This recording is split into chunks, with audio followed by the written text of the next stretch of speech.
You want to scream, but you can't. It feels like your eardrums are going to burst. We are renegades, this means war. We are renegades, this means war. We are renegades, this means war. Absolutely, absolutely. Was that going to be part of the evolution? Was it something you came up with, or something that Paul came up with, or the bookers, or how did that work? At the time, Paul didn't even know I could talk. Absolutely, absolutely, absolutely, absolutely. That I know it's something that you've talked about a billion times before, but I have to ask it. Mr. Sean Cunningham's like Mr. Sean Cunningham's like Mr. Sean Cunningham's like saying. I just want to say thanks. We had a blast. Mr. Sean Cunningham's like Mr. Sean Cunningham. And one of the biggest portions I think I've ever had poutine. This thing was huge. We should actually talk about where that idea came from and why are we mentioning poutine on a wrestling show. Well, the thing, I mean, everybody knows that we're Canadians and we pretty much eat that 3 times a day, so there's really been an evolution, Sean. I saw some of the pictures that your girlfriend, I do follow her on Twitter, I saw some of the pictures she was uploading. This was not your mama's poutine. This was some... What was this shit? Well, let's see. I don't know which one, whether you saw my plate or her plate, because we had 2 different plates. Hers had braised beef, red wine sauce, peppers, mushrooms, 2 kinds of cheese. Mine was kind of like a very carnivore-ish poutine, had smoked meat and bacon and artisan hot dogs and sausage, along with gravy and 2 kinds of cheese and french fries. And it was just so good. And I encourage anyone, they even have vegan options on their build your own poutine menu at this place called Poutineville, which actually opened up in Toronto about 3 months ago. Actually imported from Montreal, where poutine is believed to be invented. So what would be the most exotic? What would be like the Adrian Street of poutine if you were to look at that menu, Sean? What was the thing that just kind of blew your mind? Probably to me the fact that there was, I believe one of the meats I saw was like bison or goat or one of those. Well, I don't know. That's the Brock Lesnar poutine. Yeah. might be. Or anything with a fried egg on it. I am always suspicious that I know there's this trend in food of putting a fried egg on everything, like your hamburger and all that. I don't buy into that. When you get some kind of crazy ass poutine, it's funny now we're still talking about poutine, but fuck man, it's a lighthearted part of the show. I'm not sure that the wrestling portion will be necessarily. No. Let's just keep it light. Talk about this is what we're gonna have to do. My mental instability. We've reached this point where we can't even talk about wrestling. We can't even talk about wrestling on the show anymore, folks. It has to be strictly poutine. Okay? The various things we can do with poutine. So, did you see some people when they would get some exotic Adrian Street poutine? Yeah. And they'd have, fried egg and, I don't know, chicken liver or whatever the hell they'd put on it. Yeah. Did they also, with all that, with the gravy, with the cheese, did they add condiments? If you're going to get like a custom-built poutine, there's no need for your basic mayonnaise and ketchup and all that kind of stuff. Gotcha. So it's like similar to like when you make Kraft dinner, you can put a little ketchup on it. Yeah, you can do all kinds of good stuff. But when your mama makes this nice, Southern-style macaroni and cheese, that you don't put no ketchup on that shit. No, you're not touching that. Because that would just ruin it, right? Yeah. Similar. Is it a similar kind of thing? It's very similar. That would be the perfect analogy for that. Was this place, just one final question, and we can talk about other things. Yes. Just as long as it's not wrestling. Or sports entertainment. Was this poutine joint, this exotic poutine joint, was it suggested to you by your very famous celebrity cousin, James Cunningham of Eat Street? It was featured on another Food Network show called You Gotta Eat Here, and we had discovered that it opened about 4 months ago in Toronto, and it originally started in Montreal. Oh, I'm getting something in my ear. TastingTorontoOnWheels.me, and she's also on Instagram, Twitter, Facebook. If you like pictures of poutine. And other food. And many other great foods. Because you guys do a lot of these things, right? We do. Now that the weather's getting better here, it's getting into springtime, we'll be doing more restaurants and other food events through the summer months. The winter months are a little bit dull, and the weather's not been very, very favorable to go anywhere, do anything. We would love to bring you and your lovely wife up. We'll find a nice vegetarian place for you, and you'll come and hang out with us. Just for everybody that might be curious, Sean, how a guy goes from being a stand-up comedian. Is he still a stand-up comedian? Yeah, he still does stand-up from time to time, yeah. Your cousin James Cunningham? Yes. How do you go from being a stand-up comic to all of a sudden having your own food show? Well, that story goes as he was auditioning to host some, I believe, Wipeout Canada when it started. Oh, yeah. Several years ago. And the people that produce Eat Street got a hold of his audition tape for that and decided to hire him for Eat Street. And that's how a stand-up comedian gets to host a food show. Sean Cunningham, your voice is starting to sound a little like Ric Flair from WrestleMania 8. But everyone's been talking about the Bill DeMott situation. Has there been anything from any mainstream media that has picked this story up? Has there been anything on TMZ? They love wrestling. Did they cover this? Nothing. Not just yet. He's had a reputation for a long time. For those that maybe don't know, there's been a lot of allegations from former NXT people that were in developmental. Guys, in fact, that have gone on to success in other places. Joey Ryan has been one of the guys really at the forefront of this. He's been the most vocal of anybody, I think. EC3 of TNA, Ethan Carter. Yeah. Formerly Derek Bateman when he was in NXT. But here's the statement from Bill DeMott that's just come out here as we're recording the show. I deny the recent allegations made about me. However, to avoid any embarrassment or damage to the WWE, I've decided to step down from my role effective immediately. Like we've heard the stories of Hulk Hogan. They broke his leg on the first day and he came back. Mm-hmm. While doing a wrestling hold to deter or deterring you from being here to show you how tough you are. There's a difference between going in and physically hurting somebody to make a wrestling point versus using racial and homophobic and any other kind of verbal and emotional slurs that you want to use. Well, and I would say with the WWE especially, their goal of their trainers should never be to actually hurt a guy. No. And I think that's really another thing where the line is drawn is like the stuff with Rusev. Yeah. He had just come back from neck surgery and Bill DeMott, tore a t-shirt off of him. Yeah. There is obviously a line that needs to be drawn. Here's my issue with it. There's another different between doing it in training out in the ring and doing it like, the guy's just come off surgery. The guy's not cleared. That to me is Bill DeMott just being an ass. Humiliation tactics. Listen, essentially would be hazing. Yeah, which listen, I fully understand that the mentality of the old school and today, don't get it twisted, is to run people off because they have to be on the road all year long. These guys are on the road wrestling all the time. The last thing you want is complainers. The last thing you want is guys that aren't physically tough enough to do it. I fully understand. That I understand, but there's got to be a balance there. And there's a line, right. And for a publicly traded company especially, racial slurs involved in training, stuff outside of the ring even. It's just one of those things. And Jericho saying that about, his training being 1,000 times worse. In terms of the stretching he got, I don't doubt that. I don't think anybody out there is complaining about that. No. That's not anything I have a problem with. People being stretched, that's what should happen in the dungeon. Yeah. That's what should happen in developmental. Well, and the other thing is you have social media now, and you have all this instantaneous ability to take pictures, to take video, whether it be with your phone or whatever device you're using, to put it out there for the public to see. It's a lot easier for these horror stories to get out. Whereas back in the 70s and 80s and 90s, and even the early part of this decade, when you were training for wrestling, it was a very closed society. There was no way to get this stuff out. Now it's just out there for the world to see all the time. For these guys that go in there and they think it's a joke and they're just trying to get on TV, I fully understand why you got to stretch them and you got to be... and I'm going to even say this, and people will think I'm crazy.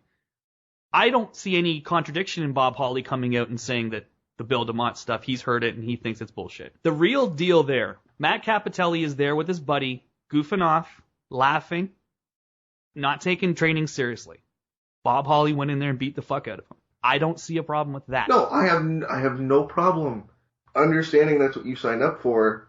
That's fine. Using those words that are now taboos that you cannot say or should not say.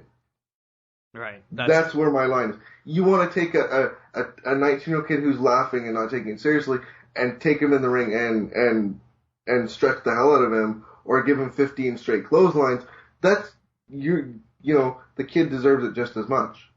Right, and again, remember that the mentality is not come in, everybody. The mentality is get the fuck out. We don't want you here unless you're tough enough. We don't want you here unless you take this seriously and have respect.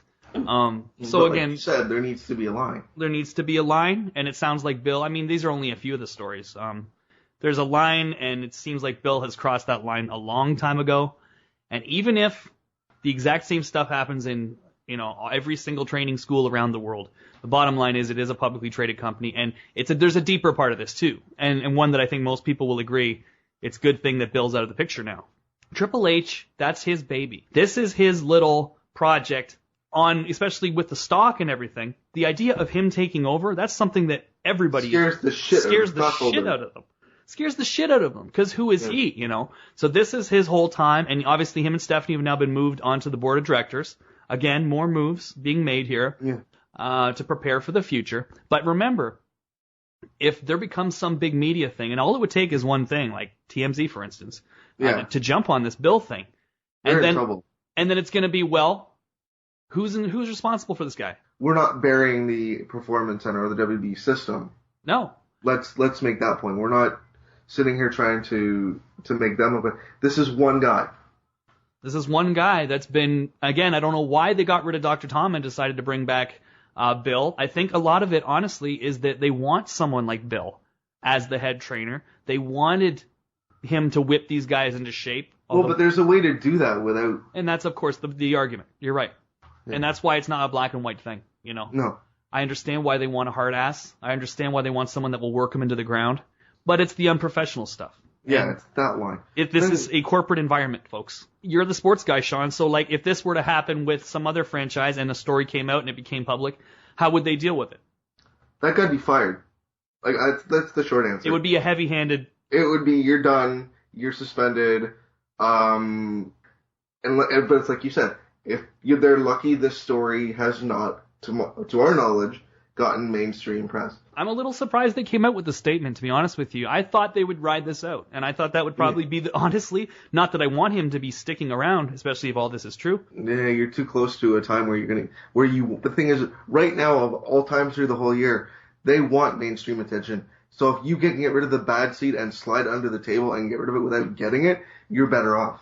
It all comes back on their whole moralistic stance on everything.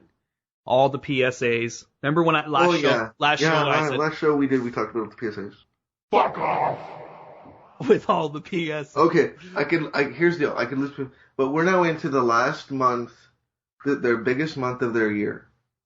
They want every ounce of mainstream attention that they can get to be good.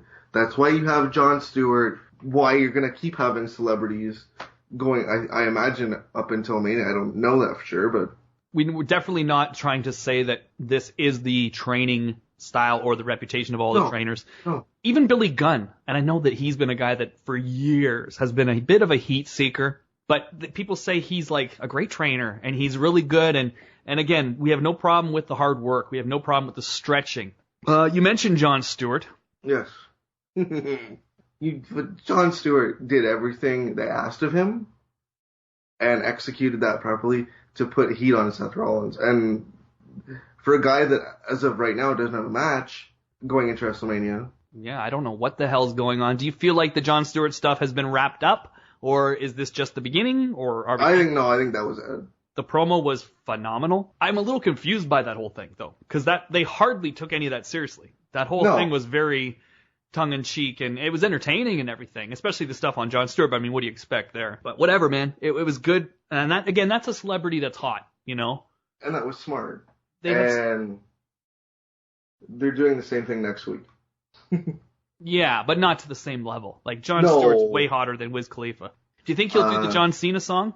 I think he should. I wondered why they didn't bring him before, but... The John Cena segment this week. Oh, God. Does anyone want to defend? I know, because we have a lot of people that... They're WWE folks, They don't like when we talk about their daddy. I know. So... And here's the thing. I don't know why WWE wants to shit on their two biggest stars, unless somebody's been watching New Japan and wants to elevate their middle titles. That's not gonna... There might be some... The person that suggested the idea might have been a New Japan fan. Yeah. The execution of Vince and everybody else from there on, oh my God. Well, no, because you've put... Essentially, you're going to get John Cena in the U.S. title match that's going to actually happen. Well, who the hell's John Cena after this week? That's right. That's my response, because he is the guy, and people can say what they want about John Cena. He is the box office attraction today. He has been the box office attraction carrying the company for the last 10 years.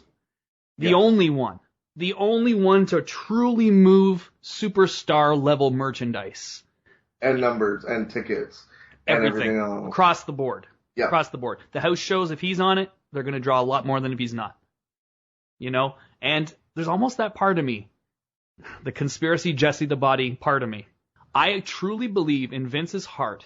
He wants a situation, and I think he feels like he's almost got it, where the brand is the star. The John Cena stuff is just disgusting to me because it's like, again, this guy is the only thing you got, and it's like they seriously have this idea that only one guy can be top guy and be protected. Only one at a time. So this is a weird situation. I get the fact that there needs to be somebody else. But Roman is not that guy. And until you have it, don't phase out Cena. Because he's the only star you have. Roman Reigns is not moving the merchandise. Roman Reigns is not drawing people. I just felt like, you know what? The stuff with Stephanie and anyone that will defend it as, well, she's a heel. No. She's getting heel heat. That's not fucking heel heat. That's just burying a guy. And he was the one guy that was being protected, and now they've decided, well, we're going to take the Shield down now. And to go into that night with that promo that Stephanie did in front of that crowd. Horrible. Do you not realize you're going to make her the babyface and make John Cena not the heel, but just the pathetic moron loser? Yeah. What is their obsession with doing that to their talent? Okay, I don't get it. Here's the thing. You've now torn down Cena. You've shit on your Battle Royal. You've shit on your U.S. title. You've stuck your other hottest guy who you don't want to acknowledge in Daniel Bryan in the Intercontinental title match, which is going to steal the show because of the ladder. But here's the thing there, too, and I agree. You're right. That match, that will be the match of WrestleMania. The feud is absolutely piss poor, bottom of the fucking barrel, thrown together, makeshift bullshit. Anyone that wants to, again, turn around and say, well, they're elevating the IC title. No, they're fucking not. They're bringing these guys down. They've treated this thing like the biggest joke. I don't understand the story of guys wanting to steal the title. I think it's just like, it's borderline comedy. Yeah, and that's the way they've treated it. It's a terrible, it's a horrible angle. It's a horrible angle that will somehow get a good match out of it, which is ridiculous. That thought to me is ridiculous. And not only has it brought Daniel Bryan down, I would even say it's brought Dolph down to be involved in this. Dolph down, it brings Ambrose. Oh my God, Ambrose down. What happened to these guys? Barrett. Well, Barrett's been buried since he won the title back and then lost 6 times in a row. Again, could you have done something where Ambrose and Bryan and Dolph and all these guys become involved in the IC title picture and they have a big multiple man match and it seems valuable? Yeah, you sure could. You didn't do it. No. So you're gonna have the multiple man match anyway. But it doesn't give the title any value. The initial building block of this has been really terrible. Yeah. Really thrown together. You couldn't found anything better than this. No. Guys just want to steal the title. No. Why? Why do they want to? Why is it being traded around like a hot potato? How is this a good angle? How does this draw money? They've not explained it properly. And again, the how does this draw money applies to the Stephanie and Cena shit. What are we building, first of all? And when are we going to learn the difference between heel heat and burying? Yeah. To point out all the things about Cena and say, like, you think you're special, that was some shit I really felt that was coming straight out of Vince's mouth. All of that stuff. This is all a reaction to Brock leaving and CM Punk. I know. Every piece of it. I felt that way watching it. And I thought, you're just going to use Cena here as collateral damage, and you're going to really get the message across that none of you are stars. This is what was being said in this promo, folks, was that nobody is a star. Nobody's special. It's all about the McMahons. It's all about us and our good charity to let people come and play in our little playground. How much ego stroking do you need? We get it. You're the McMahons. You're the most powerful people in the industry. We fucking get it already. Why do you have to bring the talent out here? Why do you have to have Stephanie shout down Seth and everybody's just so, we're just glad to be here and they're all backing down and nobody wants to stand up for themselves. Nobody. Not anybody on the roster wants to stand up for themselves during this stuff when Stephanie's shouting them down. The stuff with Bryan last year was very similar in the sense of it's fine to get the heat on Triple H. What's not fine is to point out every single flaw that the guy has in real life. No. That's not a good way to protect a star, build a star, make a star, be a star. They better find some way to get all this shit out of their system. I'm dead serious. I know. Get all their crap out of the system by the time we get to San Francisco, or that crowd is going to jack that show. That title match better not go out last. Well, let's talk about that title match. Again, there's a lot of circumstances. They've decided now that they don't need to protect Cena anymore because now we have Roman. But then they didn't protect Roman. So I guess the idea is we don't want there to be any stars because then the stars will get too much power and they'll become like Brock Lesnar. In terms of Brock walking out last week, it looks right now that he's going to owe them another date. Yeah. And I guess there's only one date. There was one date between Mania that he had off. And now he no longer has it.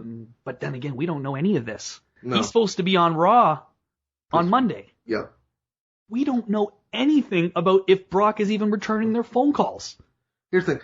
Is there an odd... And only Brock would do this.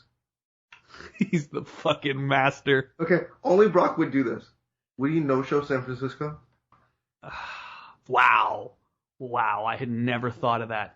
Brock Lesnar and Vince McMahon had a argument, a loud shouting match, that it was reported by Dave Meltzer from sources within the company that it got so intense that people were actually worried for Vince's safety. That's not good. Now, is this a situation maybe similar to The Rock a couple years ago with the Cena thing, where after Cena pointed out that he had the thing written on his wrist, people still to this day don't know if that was all an elaborate work or if that was, the bad blood between them at the time, or, I don't even know. Nobody knows what their relationship was right at that time. But then there was the story that there was this very public thing backstage and Rock flipped out and Rock walked out. And I think everybody kind of was like, I don't know. I think this might be a little bit of a way to stir things up for Mania and make it seem even more realistic. But a lot of people to this day still feel like that was probably all orchestrated. And it was clever. Like that's And knowing Cena the way everybody does, Cena plays by the book. Cena's not going to go out to say that unless he's told to say that. And again, I think that was all a part of just stirring it up, getting the internet to bite as well, because obviously the mainstream fans were going to bite for that match. So that was a way of getting the internet interested as well, which is smart. I mean, if that was a work, that was really smart. Really well done. This stuff with Brock, I don't know, because if the idea is we wanted him to go into Mania with the fans knowing that he's walking out on us, so they're going to boo him. They're going to turn on him like they did in that Goldberg match, and they're going to go with our boy Roman because they're not going. But they're not going to go with Roman. Well, that's what I wanted to get. That's what I wanted to pick your brain about. If that happens, if we go into Mania with the story being Brock's walking out and Brock's being a dick and Brock's being unprofessional, does that do anything for Roman Reigns at WrestleMania in front of those fans? No, because the fans have already made their decision. Too, I think that there's a lot of a different morale, not just in the locker room, which is pretty bad from what we hear, but a different morale with fans right now than there was at the time of that Brock and Goldberg match. Yeah. I think a lot of people hearing these stories, there's obviously going to be the ones that automatically jump to the company's defense. Yeah. But then I think there's a lot of other fans that have heard all the stories, have heard the CM Punk interviews, and are sort of thinking, well, maybe they're fucking him around. Will Brock be at WrestleMania, and will he drop that title, and will that be the end? I mean, 3 questions there I want you to answer. Go ahead. He will be at WrestleMania 31. Yes. Question 2, will he drop the title?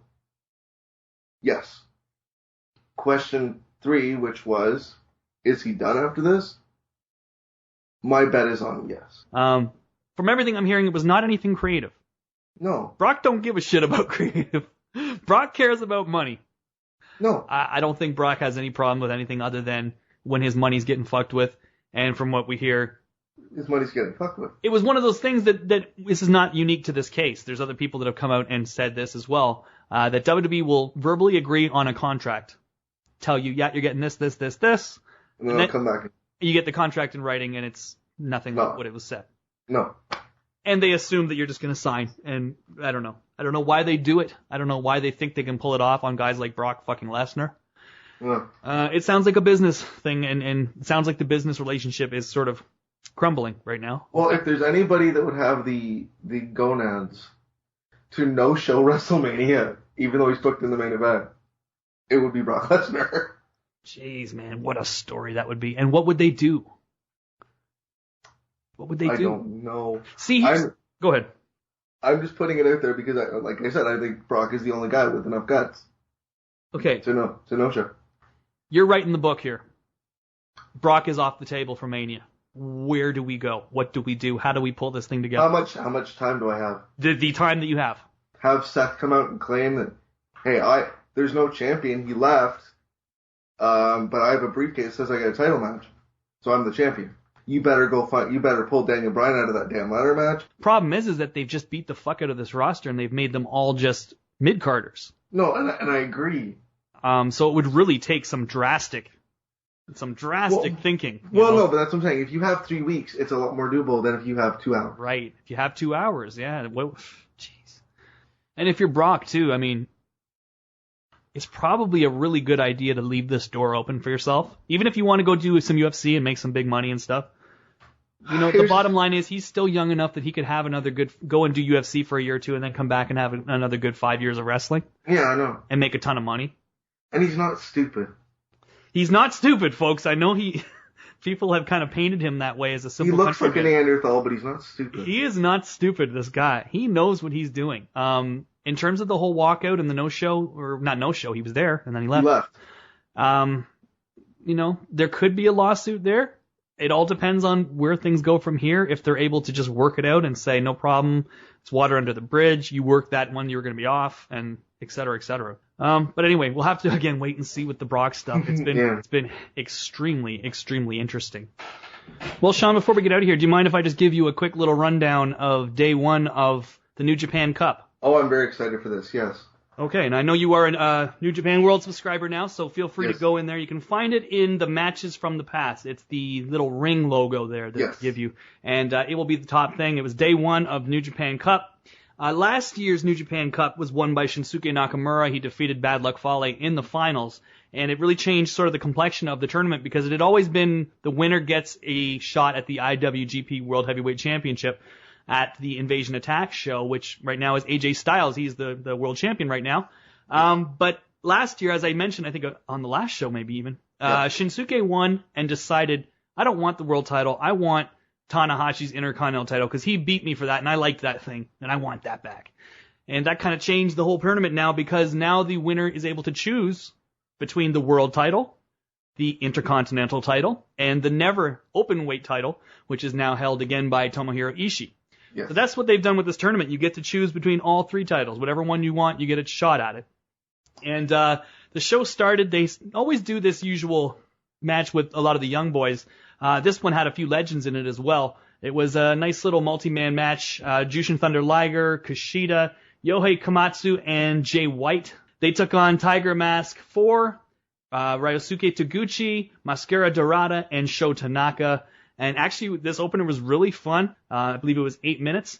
And Mascara Dorada won with sort of a move similar to the spiral tap that AJ Styles used to do. Very good. And he got that on the young white boy. And so, yeah, the white guy had to do the job. Okay, do the job. So that was the opener. And then we're right into the tournament. First round match, Yoshihashi versus Yujiro Takahashi. Yoshihashi representing Chaos. Yujiro Takahashi representing the Bullet Club. And a fine little, again, 8-minute match. Takahashi won. He has a great theme song, and when you watch this show, it sounds like if there's some weird Cosby, almost like a different world or something, like a Cosby spin-off. It's got that whole real jazzy saxophone, all the the fills and everything. Yes. Really great. All these cool little jazz chords played on a Hammond organ. It's a great theme tune, but he plays like a playboy, sort of a Val Venus type of character. And he's the Japanese interpreter for the Bullet Club. Anyway, so Takahashi's the first man to advance in the tournament. Hanma versus Togi Makabe. A hard-hitting match between two guys that are actually each other's seconds, which is kind of an interesting chemistry there. Usually the guy that's in each other's corner, but on this evening, their opponents went in there, had a very stiff match. Hanma is like almost borderline comedy character, but anything involving his head, they just pop for, whether it's a headbutt from the top rope. Even if he just touches his head, the crowd goes nuts. I've never seen anything like it in my life. They just love Hanma and his head. It almost reminds me a little bit of a Missing Link back in there. Yeah, you're right. He has a Missing Link sort of headbutt too, the way he drops it. Yeah. But anyways, they had their match. It was pretty hard, pretty stiff. And Hanma took a King Kong knee drop to the back of the head from the top rope, and then a King Kong knee drop to the front of the head, and was pinned by Makabe. Makabe advances. Next match was Satoshi Kojima versus Katsuyori Shibata. Shibata being the man that is the most feared striker in all of New Japan. He hits guys way too goddamn hard. I think everyone in the locker room, everyone watching, everybody that knows anything about sports medicine would say, yeah, this is way too far. Healthy to do. Not healthy. They go in there, both guys, again, stiff as hell. Kojima still looks great. The winner is, of course, Shibata.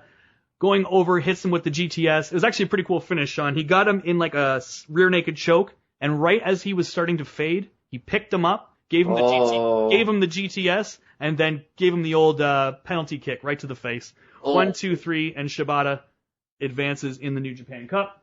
And next match involved his tag team partner, Hiroki Goto, taking on the legendary Yuji Nagata, who really has that tough dad kind of vibe about him. Yeah. But Yuji goes in there. He still looks great. The man's almost 50. Works his balls off. Goto always works his balls off. It was real snug. And they pretty much hit everything, even an Taz head and arm plex from the second rope by Nagata. 1-2, near fall.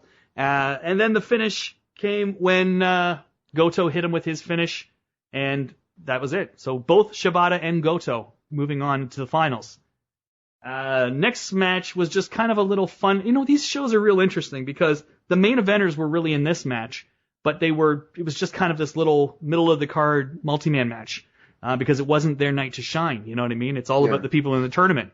They really give them sort of the platform to be the stars of this. But Tenzan, Manabu Nakanishi, Captain New Japan versus Shinsuke Nakamura, Tomohiro Ishii, and Kazushi Sakuraba was just kind of your average little fun 10-minute match. And the fall came when Ishii hit the brainbuster on Captain New Japan, and 1, 2, 3, the heels go over. Chaos. Reigning supreme here in this thing. But next match, back to the tournament, and this was where things picked up for me. Because on paper, Sean, when I tell you Kota Ibushi is taking on Doc Gallows, what does that sound like to you? Does that sound like a Styles Clash to you? A little bit. You gotta see this. Are you the type, can I ask you, if you get the spoilers for a show and it sounds really good, that entices you to watch it, or it makes you think you don't have to watch it? No, it absolutely entices me to watch it. You're gonna love this match, because as everybody knows, Kota Ibushi is liquid in the ring. Yes. The guy is as fluid as any wrestler I've ever seen, probably in my life. And Doc Gallows is not. He's big. He's got real good-looking offense. Doc is just, I don't know, he's an interesting guy. But this match was really, really fun. It was your very typical Doc being the big bully, beating the crap out of Kota, kind of controlling him. Kota would have his little moments of fire. And Doc, you know his finish he used to do in the Fed? He picks you up by the throat. I don't know what they call it. He picks him up with both hands by the throat and then sort of drives him down in a spine buster, but really smashes his head down when he does it. Yeah. He does that to Kota, and I'm sitting here watching, and it's like 5 a.m, or whatever time it is. And I'm like, no. Because everybody was kind of saying online that they were thinking that Doc would go over, and I'm like, please, no. You can't. Kota's got so much momentum going, after Wrestle Kingdom and everything. And I'm like, please, don't let this happen. I want Kota to go on in the tournament. He hits him with it. 1, 2, kick out.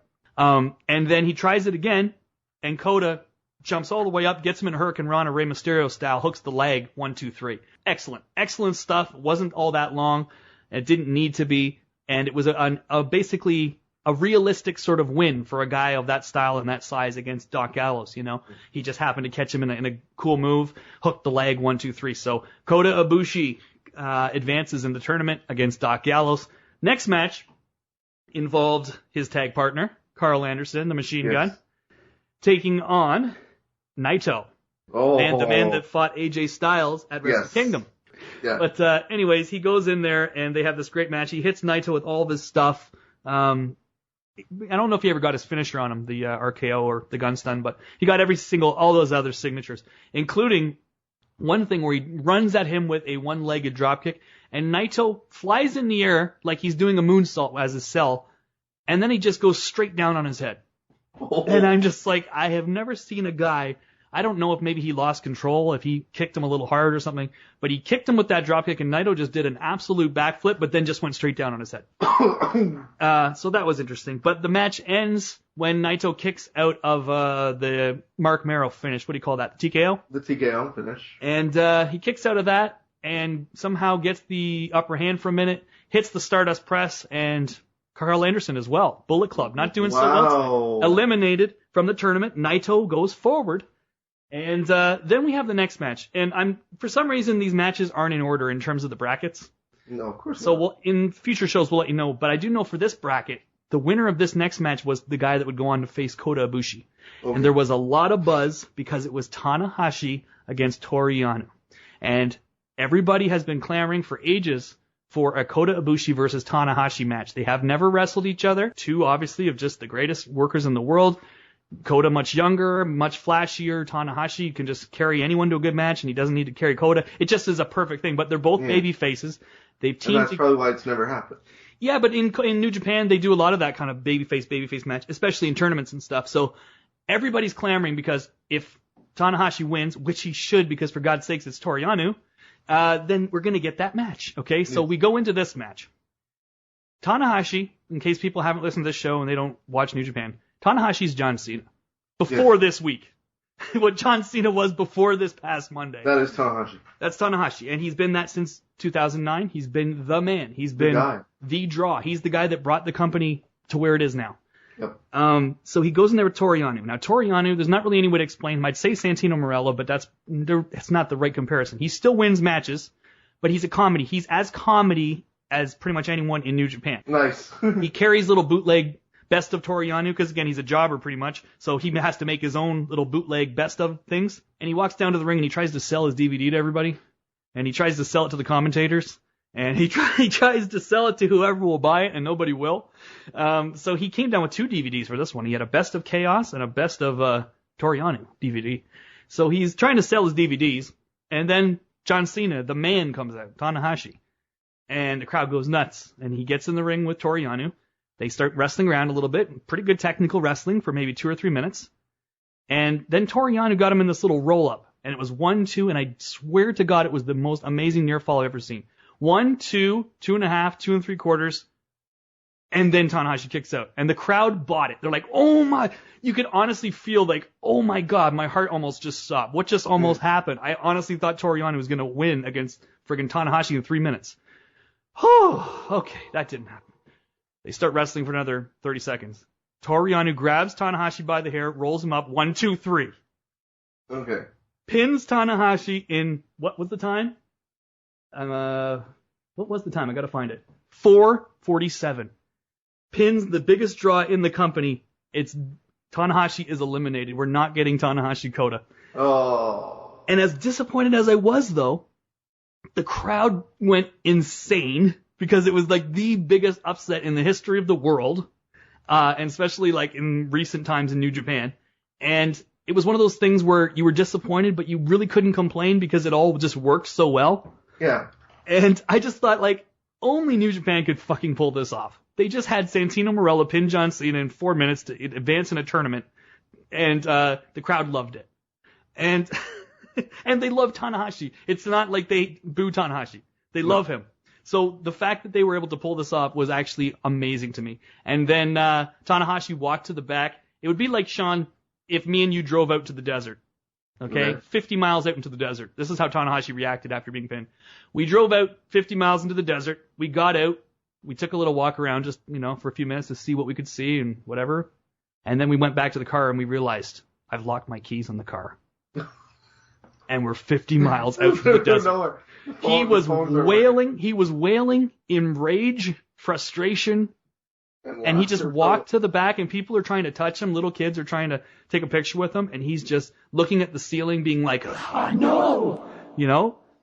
It worked. And I don't know how, but it did. And the beauty is, we still have that dream match now. It's not going to happen on Sunday. They're not going to burn it in tournament. They don't burn their dream matches. No. AJ Styles has now been in New Japan 2 years. He has not even, to best of my knowledge, been in the ring in a match with Nakamura. They've never done crazy. that match. Kota Ibushi and AJ, never done that match. Tanahashi and Kota, never done that match. So it's like you have all these dream matches that they just are letting you kind of get teased and excited for, and then nope, not yet. Not time. Not time. So anyways, so that was that match. And then the final match, Kazuchika Okada taking on Bad Luck Fale. Bad Luck Fale here we go. made it to the finals last year against Nakamura and lost. But what they've been doing here, and Okada, as you know, Sean, is like, there's the three musketeers basically of New Japan that are the top guys, and they're almost all being built at the same level, even though Tanahashi's the biggest draw. Yeah. AJ Styles, Tanahashi, Okada, those are your top three guys, and they're the only three guys that have held that world title in the last 3 years. They've just traded it back and forth. Yeah. So Okada, after Wrestle Kingdom, ended up taking the loss really hard. As you saw, he was crying on the way out of the ring and everything. And it's been affecting his performances, to say the least. So he's been in now 3 different tag matches with Bad Luck Fale, and Bad Luck Fale has given him the powerbomb every time and pinned him clean. So this is a story they're going with going into the tournament. That's the story they're going with. And so then for the going into this show, they had the Road to New Japan Cup. And Okada went in there in a tag match involving Bad Luck Fale again. But this time he didn't get pinned, but he didn't pin Bad Luck Fale. He pinned his tag partner. I believe it was Tama Tonga. And he gave Tama Tonga the Rainmaker. And so it was that feeling of, okay, well, we're going to start building up Okada. He's going to start getting his revenge now one by one, and then he's going to go through Bad Luck Fale when he gets in the ring with him next. They go into this match, into the New Japan Cup. I think everybody's assuming this is the revenge. This is where we get things back on track for Okada, and he's going to start, getting back in that title picture and building momentum, as Michael Cole would say. No. They go in this match, and first of all, my favorite spot that Gato, I don't know if this is the Gato thing or if this is the guys, but they do it I've done it in a few matches, so I assume it's something from the bookers that he likes, and it's a trick he likes. The guys are brawling, giving each other forearms on the outside. 1, you know how they count on the mic, right? Count 1, 2, 3, 4, 5, 6, 7, 8, 9, 10, 11, 12, 13. You're still brawling. Forearm. 13, 14, 15, still brawling. Ignoring the count. 16, 17, 18, 19. They both roll in. Of course. The crowd goes nuts because it's that whole playing on the emotions thing again. You make them think, oh, no, I don't want to, this has just started. Don't end this now. I want to see Okada advance. And what are you doing, So they make you get scared for a minute, and then they make you excited because, no, it's going to continue. And the way the crowd reacted was perfect. Just they got them right in the palm of their hand. Yeah. They go into this match.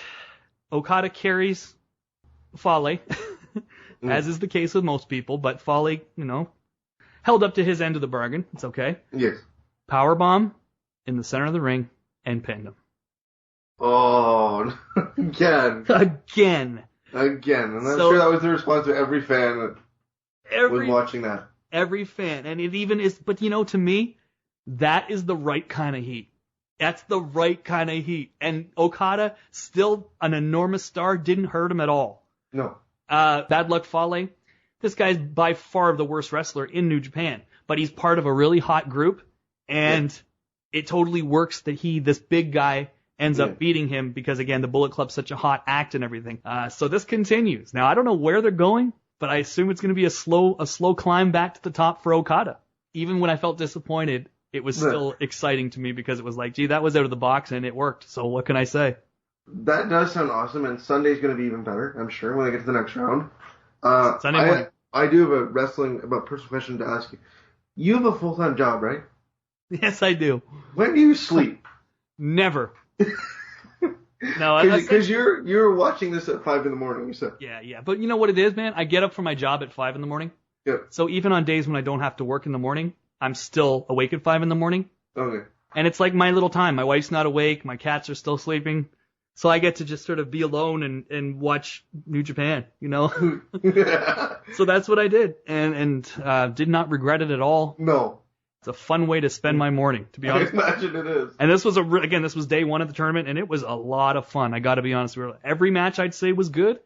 And again, the booking, interesting. Wasn't just you thought you knew at least with the Tanahashi match what the outcome was. Okay. Turns out the one match you figured you knew, you didn't. If you look at the New Japan World numbers, and this is another reason why I encourage everybody to sign up, because they really do need your help. They're giving you this great service.